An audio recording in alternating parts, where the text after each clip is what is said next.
All righty, we're back.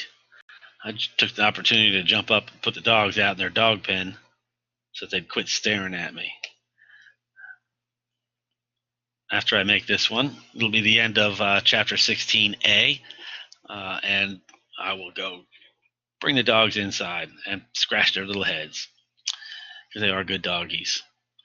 I'll show you a picture of the other one some other time here. All right, the next pituitary hormone is thyroid stimulating hormone, TSH. Now, this goes by two names, and it is also called thyrotropin, indicating that it's a tropic hormone. It does exactly what it says. It stimulates the thyroid gland. So we'll see thyrotropin in one of the hypothalamus. There it is. Right down here. Where's my? Let me get my highlighter. There we go. So the release of TSH, thyroid stimulating hormone, is triggered by TRH from the hypothalamus. I mentioned this a little earlier as well. The hypothalamus is going to secrete releasing hormones, and here's the first one. So the hypothalamus will release, when the time comes, will release TRH, thyrotropin releasing hormone, which will cause it to release thyrotropin, which is also known as TSH. It will get picked up in the primary plexus of the hypothalamus, carried down through that very short portal vein to the secondary plexus in the anterior pituitary, where TRH will stimulate the anterior pituitary to secrete TSH, and it will go on out there and cause the thyroid gland to release its hormone, thyroid hormone. And I know that can be confusing. One of the ways I actually remember this in the beginning was that alphabetically R comes before S. And so we got to get the TRH before we get the TSH. Just one of my weird learning tricks, if that helps you. This is also a great example of negative feedback. I have a diagram that will show the negative feedback here. So here is the hypothalamus releasing the RH, TRH, to the anterior pituitary, causes the anterior pituitary to release TSH, which circulates everywhere in the body, but the only place that TSH has target cells is in the thyroid gland. That is the hormonal control that stimulates thyroid gland to release its product, the thyroid hormones. It goes out and does its thing. The target cells, most cells of the body, are targets for thyroid hormone. Which ones are not? Red blood cells are an example that don't have thyroid hormone, doesn't have any effect on it. Now, if we look at this diagram, we see the solid arrows for stimulation and the dotted arrows for inhibition. So we look over here, the hypothalamus secretes TRH, stimulates anterior pituitary. To release TSH, stimulates the thyroid gland to release its thyroid hormones. Now, thyroid hormones are going to go back and have an inhibitory effect on both the anterior pituitary and the hypothalamus. This helps maintain balance. So as thyroid hormone levels go up, it inhibits its own production, and then it'll start to come back down.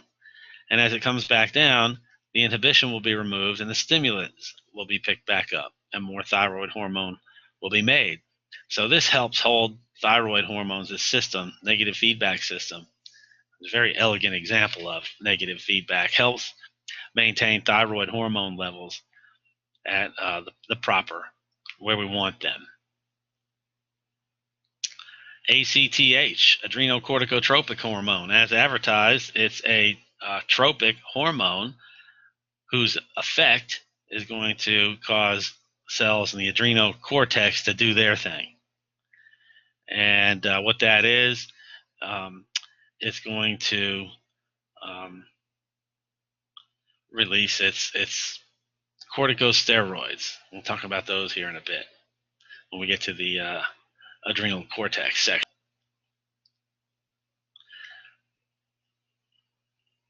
Okay, we can skip the rest of that slide. Go right to the gonadotropins, FSH, follicle stimulating hormone, and luteinizing hormone. So follicle stimulating hormone, FSH, and LH are secreted by the anterior pituitary. We don't have to worry about which cells. Now look at this. Let me get my highlighter out here.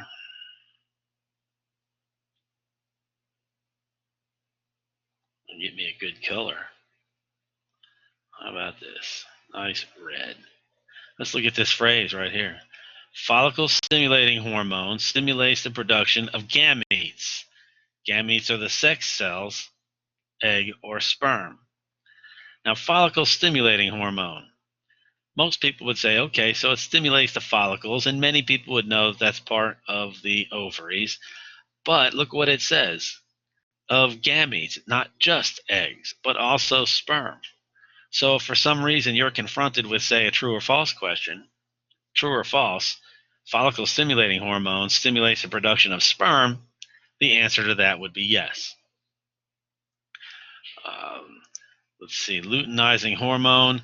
Luteinizing hormone helps, is involved in the maturation of the follicles to release their eggs in the ovulation and the menstrual cycle process, and also promotes production of the gonadal hormones.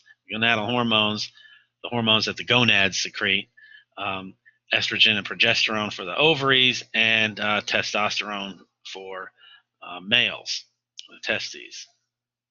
And look at the word testosterone. It's steroid testes, combination of those words.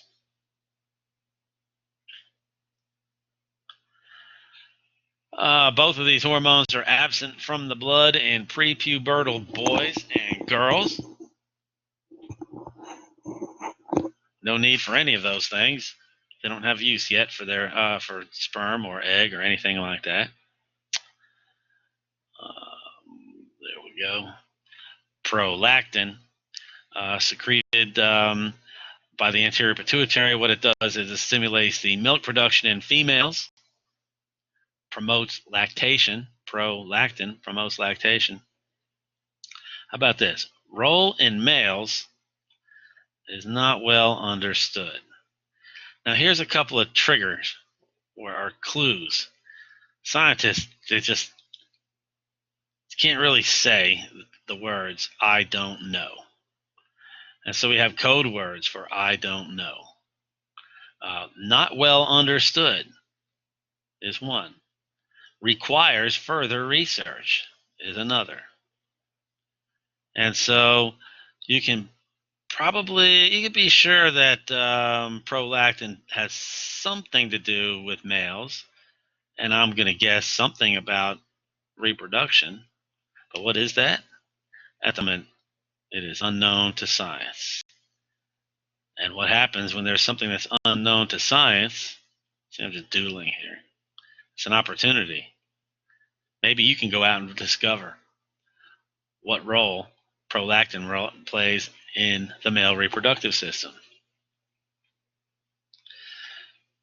Increased levels of estrogen stimulate prolactin. So this is during the menstrual cycle when the female body is getting ready to maybe receive a fertilized egg. Then this obviously has an effect on the breasts and rises even more at the end of pregnancy, obviously, because near the end of pregnancy is when the baby is going to need some milk.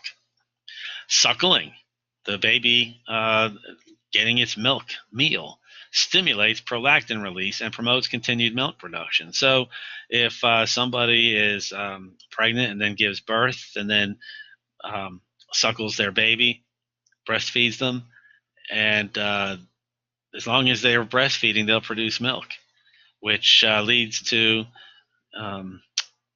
it's not so much a career field anymore, but there's something called a wet nurse. A wet nurse is somebody who would breastfeed somebody else's child. If you don't believe, hiccup. But if you don't believe me, go look that up.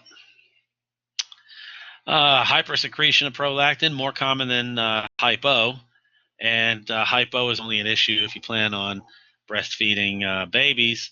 Otherwise, it doesn't really make any difference. And hyperprolactemia is most frequent abnormality of one of those anterior pituitary tumors. So once again, like diabetes insipidus, caused by damage to the pituitary gland. Somebody inappropriate lactation, somebody's not pregnant or doesn't have a baby, lack of menstrual cycle or infertility in either sex. So prolactin, let's go back a slide or two. Milk production in females, role in males not well understood, hypoprolactemia, infertility in females, and impotence in males. So there's a clue. It must do something in males, right? So there's a couple of slides, tables at the end of this section in your textbook, and I highly suggest you check those out. They're very good, compare and contrast kind of what do they do and what happens if something goes wrong. Really good way to review. So let's do that. And this. And then go here and turn that off. And I'll talk to you next time. The next, that ends chapter 16A in the notes. And so the next presentation will be 16B if you want to get that ready. Bye-bye.